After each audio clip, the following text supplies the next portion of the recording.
Hi everyone. Welcome to an exclusive Asia briefing vlog. My name is Shaben and I'll be your host through this clip. Throughout 2022, we'll feature our partner and parent company, Dezan Shira & Associates, as they celebrate their 30th anniversary this year. Each month we'll speak to a partner, expert, or guest as they discuss the firm's history to present day story and on-the-ground issues that businesses face in today's thriving and rapidly developing Asia. To kick us off, I'm joined today by the firm's founder, Mr. Chris Devonshire-Ellis. Chris founded Dezan Shira & Associates 30 years ago in Shenzhen, China. Since then, people have come to know the firm for its thought leadership, Asia briefing publications, and Pan-Asia business market entry, corporate, and technical advisory services. Welcome, Chris. Happy anniversary, and congratulations on the firm's success these last 30 years. Yeah, thanks, Gary. Good to be here, and thanks for your best wishes. I'm in my house in Sri Lanka, where I've been for most of COVID lockdown, working from home. And as you can see, it's warm but pleasant. So yeah, from Sri Lanka.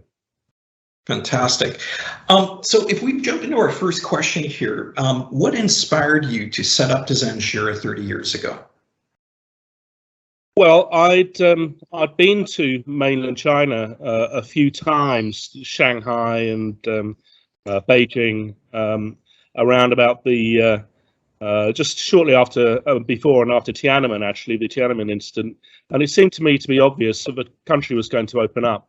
At the time, I was working for a legal Asia law and practice in Hong Kong, and Hong Kong, the handover to China was still in the future, but there was this kind of feeling that of uncertainty. Nobody knew what was going to happen.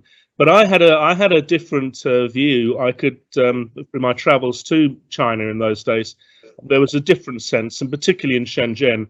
Shenzhen was a special economic zone. It was very vibrant. Everybody from China wanted to go there, and it was just very vibrant, very open, a can-do kind of attitude as this country, huge country, was opening up. And Deng Xiaoping said that to get rich is glorious, and I thought that was a key phrase that China would open up. But I do remember discussing this with my boss at the time, and he said, "Chris, don't go to China. It's dirty, nothing works, horrible, they're communist, and they'll rip you off." And you know what? All of those things were true, but none of them to a fatal degree. So I went. I just saw the opportunity, and despite people saying you shouldn't go, longer term, I think it's been proven I made the right decision. So amidst all of that, how did you get the company started? Why Shenzhen, and who was your first client? Well, Shenzhen was important. It was China's first special economic zone. The entire city and the region around it, there was a border you had to cross in to get into or out of Shenzhen. So it was this was because first of all, it was only a relatively small place in those days, and it had different taxes and different laws. And Shenzhen, the profits tax was just 15%, and in 𝐘𝐞𝐚𝐫𝐬, which is a special economic zone within a special economic zone, where all the oil gas companies were starting operations drilling in the South China Sea, the rate was even lower. It was down to 7%. So I thought that those tax incentives would motivate foreign investors to go to China. Again, most people going to China at that time, foreign executives, they would head for Shanghai or Beijing. But I felt that the Shenzhen's attractiveness through its tax perspective would see that a lot of manufacturers would go there. And again, that was the right call. In terms of our first client, the first piece of business that Dezan Shira ever did was a trademark for a pub. It was an expatriate pub called the Red Roosters, which I and everybody else used to go and drink in. And the owner there, a chap called Tom Nordell, asked me if I'd do his trademark for him. And so I did. I registered his trademark. And there's a lesson there. Because this was a pub, it was a centre of expatriate life in those days. So people would say to Tom, you know, how did Chris, how did he work out with your trademark and his company? And he said, oh, they did a great job. So the Red Rooster pub became a strategic client because Tom told everybody that I could do the work, and then I started getting in other clients as a result of that. So getting strategic clients is an important message. It doesn't really matter who they are, and in our case it was a pub, but yeah, fittingly a pub was our first client. So flash forward, you've now been the legally responsible person for Dezan Shira now for 30 years, and that has got to be close to a record for a foreigner in China. How did that come about? Well, the term legally responsible person, yeah, 30 years, I must be one of the oldest, but the term has changed. When I set up Dezan Shira & Associates in 1992, there wasn't a legal industry in China. There were no lawyers, but there were legally responsible people, and to do that, you had to get an exam. You had to pass an exam. So I spent many days and evenings in the library in a public library in Hong Kong, reading up on mainland Chinese law to enable me to sit this exam, which I sat in Guangzhou actually, to be a legally responsible person. It was quite a big deal in those days. It was the same as being a lawyer. China then liberalized the legal industry in 1994, and that had an interesting episode to it, because all of the erstwhile legally responsible people that were working in government all suddenly left to set up their own law firms. That noise you can hear there, that's monkeys in the garden. So yeah, one of the first legally responsible person. I passed the exam and set up Dezan Shira & Associates representative office. In those days, representative offices could only be in hotels. So our first rep office was in an hotel in Shenzhen, and that's how we started. And I've had my legal responsible person license on our business certificate issued for 30 consecutive years after that. So I guess I must have proven to the Chinese government I'm doing a good job. Well, that's a perfect segue into my next question, which is what was the business and operational landscape like at that time?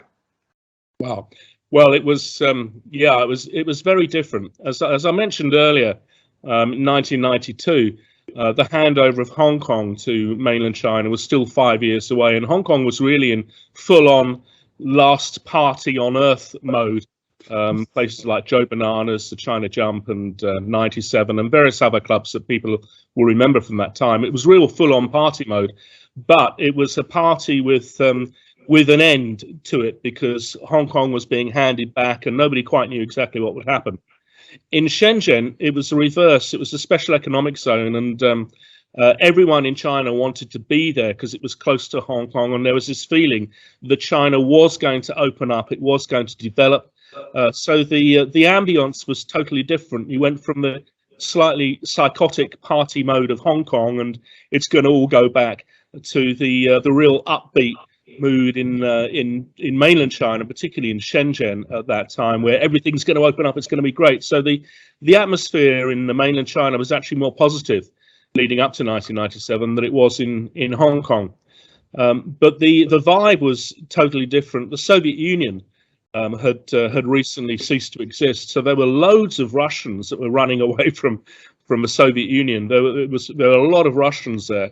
There were also a lot of Chinese, and you had to have special permission to come into the special economic zone. The government, they wanted certain people to come in there, not everybody.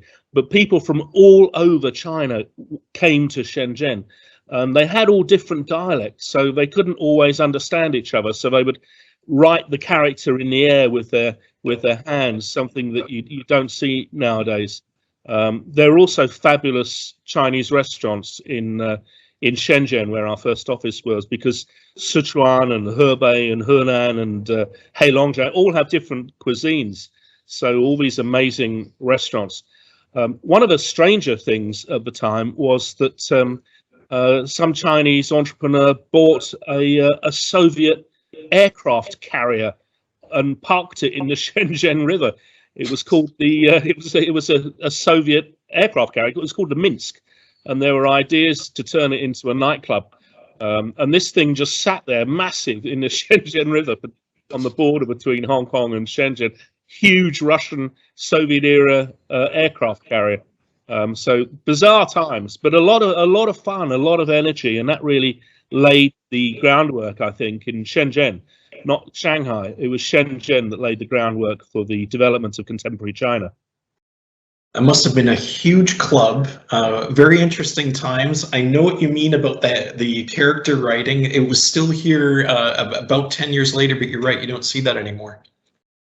So from a business perspective, what were the main challenges for the firm and having it move forward throughout some of those early years? Well, there were two challenges. First of all, what were we going to do? And with a legal background, the obvious thing is we're going to provide legal services. But you don't have to hire a lawyer. And our early cash flow was very erratic. It was going up and down. We'd do some business one month and we wouldn't get any clients for a couple of months, and then we get another client. It was very erratic, and I felt that we needed to have better cash flow. So I hired a young girl, Virginia Liu, who was actually 9 months away from going to study in Canada. But Virginia had worked for Ernst & Young, and she was a friend of my then girlfriend. So Virginia came to work for us for a short period of time, Dezan Shira, and we started providing accounting services, and that meant we generated cash flow. We had some fairly major clients, Devon Energy, who are one of the big oil companies out of Texas. They were an early client, and so we mixed up legal services, which could be a bit erratic. Not everyone wants to set up a woofie every day, but they have to do their tax every month. So we had good cash flow. Solving the cash flow issue of how we're going to get sustainable revenues into the company was a challenge. The second challenge was how do we get people to know about us, because we didn't have a lot of money, and you know, money was tight. But I then hit on the idea of making a magazine, which we called China Briefing. I printed off 500 copies from a hotel photocopier, and I think the first issue was how to set up a representative office in China. 500 copies, and I took them to the business centers of all the 5-star hotels in Shenzhen and Guangzhou, which is where the foreigners would be staying. There weren't many in those days, perhaps between the two cities, perhaps about 30 or 40 hotels. And put this in the business center, and then my phone started to ring. We saw, we want to do this, we want to do that. So that worked. The next month, I did the second issue of China Briefing, which was about individual income tax, because I know expats are always concerned about their taxes in China and wanting to pay as little of it as possible. So I thought that would be a good topic. Printed off 1,000 copies, and I took the train to Shanghai and Beijing and distributed it amongst the 5-star hotels there. And then we started getting calls from customers in Beijing and Shanghai. And on the back of that, I immediately opened up two offices in serviced offices. So from nowhere, by 1992, starting off with a little hotel room in Shenzhen, by 1994, we had offices in Shenzhen, Shanghai, and Beijing. With the success of China Briefing, I made little stickers because they were cheap, and I used to put them in backs of taxis and in all sorts. So within a year, Dezan Shira went from just being a little firm in Shenzhen to being a nationally known business because of its guerrilla marketing, putting these stickers everywhere. China Briefing, there was a website, and that was how we solved it. So I think in another way, when you don't have any money, that's not necessarily a bad thing, but you've got to, if you're working on a tight budget, you've got to be prepared to do what your competitors aren't doing. And you've got to, having no money makes you think a little bit more about how to solve problems. And I think that sometimes that's an advantage. If we'd had plenty of money, we'd have blown it on advertising and not had anything tangible as a result. But now we have China Briefing, which, as you know, has now morphed into Asia Briefing and has millions of readers and publications all over Asia. So yeah, getting our name out there, guerrilla marketing, you know, and thinking about problems instead of just chucking money at them is a good way to go. Absolutely. Well, it's amazing how far the firm has come from that point, certainly, and I think we'll be touching on this point throughout the year with this series as the firm celebrates its 30th anniversary. But maybe before we wrap up, it's Chinese New Year shortly. Do you have any messages that you might want to share with the viewers? Yeah, to all our friends and colleagues and other people that we've known in mainland China, 新年好, in Hong Kong and Guangdong, 恭喜发财. So Happy New Year, good blessings, prosperity, and you know, have a good time. We're getting over COVID now, hopefully, and there'll be some resemblance of life back to normal. So God bless, and have a great 2022, Year of the Tiger. Well, thank you very much, Chris. It's such a pleasure to speak with you, and really appreciate your taking the time to tell us about the roots. Thank you. Okay, thank you. That was a delightful interview with Chris Devonshire-Ellis. Now, before we wrap up for today, we have some friends of the firms that have been kind enough to send in some clips, and we'd like to share those with you now.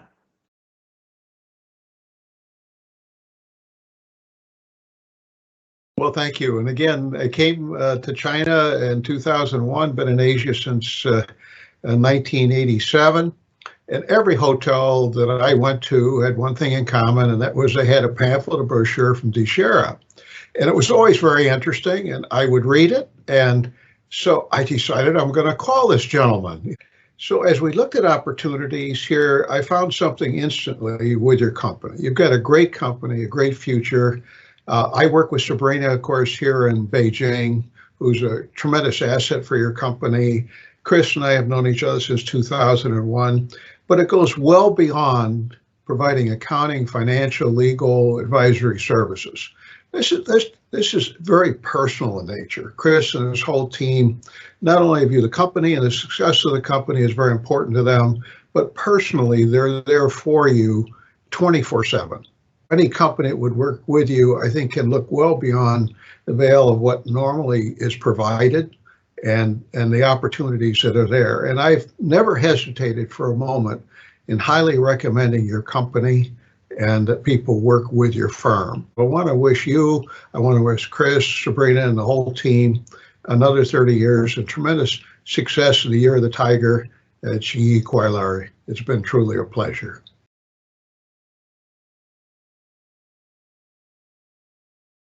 Since my arrival in China in 2001, Dezan Shira's experts, thought leadership and publications have helped to guide my understanding of the opportunities, risks and approaches doing business in China and Asia for more than 20 years.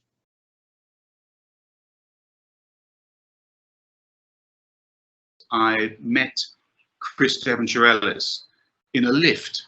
We started talking, and when I realized the type of services which his company offered, I became interested because it was clear, even in my early days in China, that some serious reorganization of the company was required.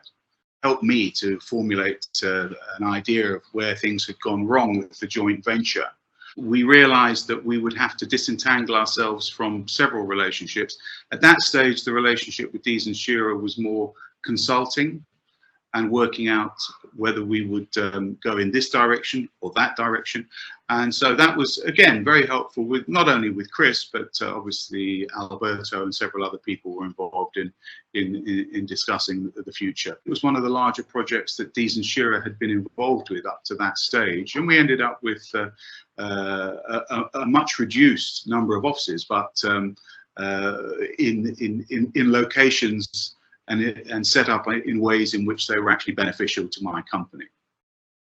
We're certainly grateful to our friends Ray Kelly of ACSI Financial Services in Beijing, Paul Mackler of PMLA Asia Sourcing out of New York, and Simon Lazenbat, former director from the pharmaceutical sectors with Grunenthal PLC of Germany. Thank you very much. Stay tuned for next month. We'll have another interview coming up. We'll hold the details until then. Thanks very much. Bye for now.